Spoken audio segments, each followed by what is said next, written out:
On Saturday last, tens of thousands of women, men and children gathered in Dublin to express their support for the equal right to life of mothers and their unborn children. We are at a defining moment for our country.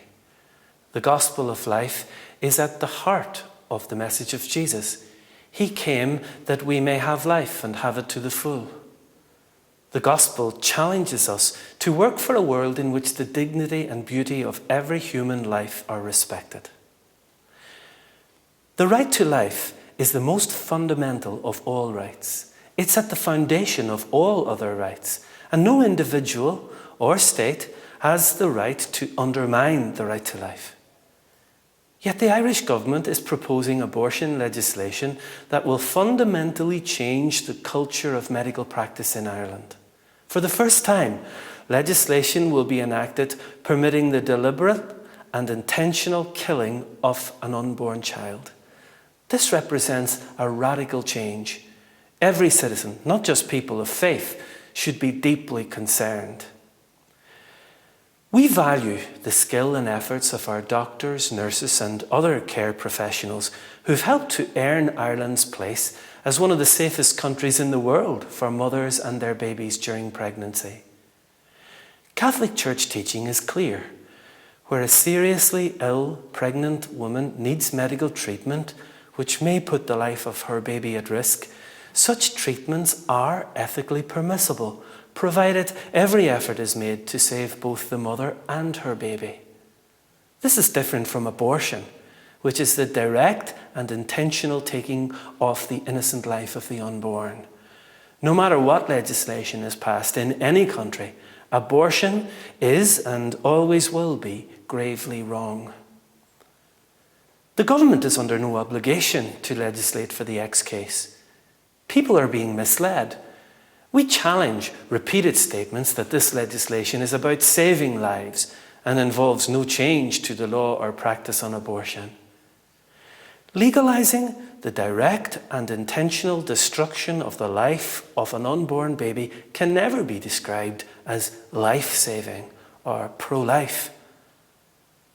Contrary to clear psychiatric evidence, this legislation proposes abortion as an appropriate response to women with suicidal feelings during pregnancy.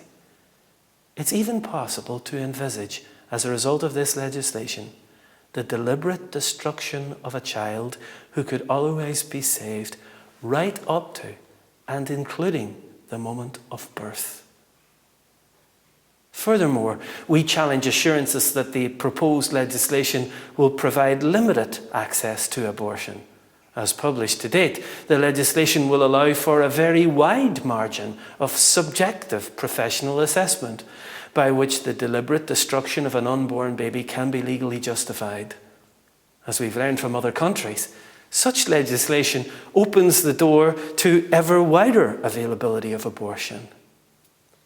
We remain convinced that enhanced medical guidelines, which do not envisage the direct and intentional killing of the unborn, could provide the necessary clarity, as well as a morally, legally, and medically acceptable way forward.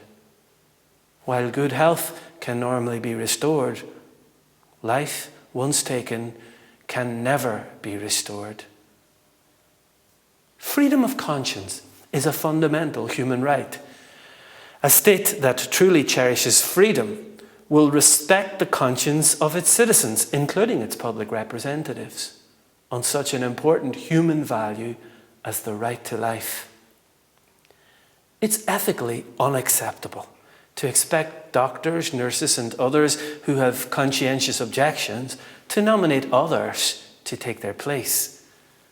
Neither should any institution with a pro-life ethos be forced to provide abortion services. We call on citizens to exercise their right to make their views known respectfully to our public representatives and to leave them in no doubt about where they stand on this issue.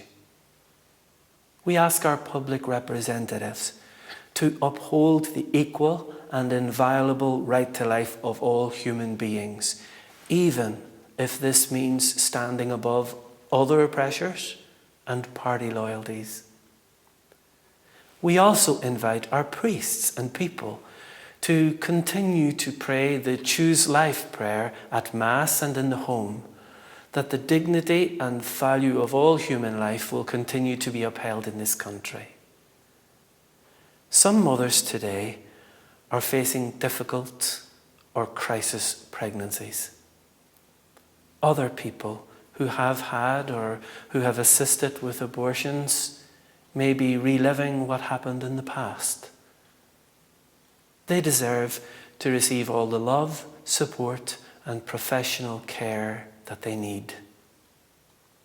As bishops, we will join in solidarity with millions of Catholics all over the world in the Year of Faith celebration of Blessed John Paul II's encyclical Evangelium Vitae, the Gospel of Life.